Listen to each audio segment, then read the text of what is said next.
Look, there's Charlie. All he thinks about is playing and shoving food down his throat. Oh, hello. Don't you want to try my delicious ice cream?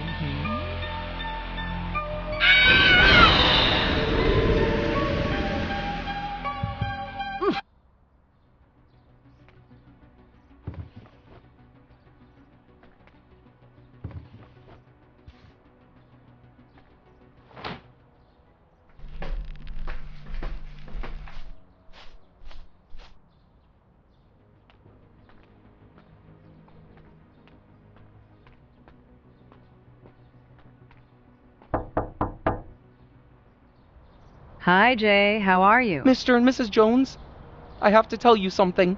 Something that just happened. Of course. Calm down and tell us. That ice cream man over there kidnapped my friend Charlie when he went for ice cream. He froze him and put him in the van. What are you saying? The little Owen boy? Let's go there, now. Oh, what a wonderful family has come to my van. What extraordinary flavor would you like to refresh your throats? Sorry, we're not here to buy anything. A neighborhood kid just disappeared. He's small with short reddish hair. Do you know anything?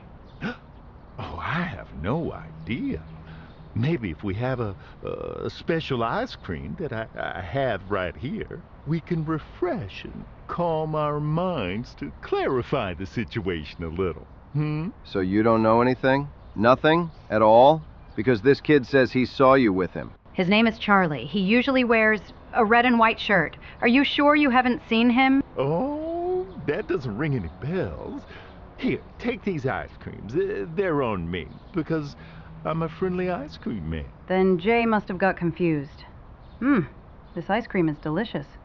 Listen, I've got nothing to do with whatever happened to that chubby kid. Hey, we never said he was fat. What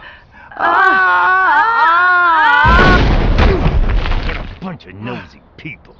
Good thing I use more secret ingredients so they not only get fat, but also explode. What? Oh, they've stained my wonderful work clothes. Oh, you snitch! Come here!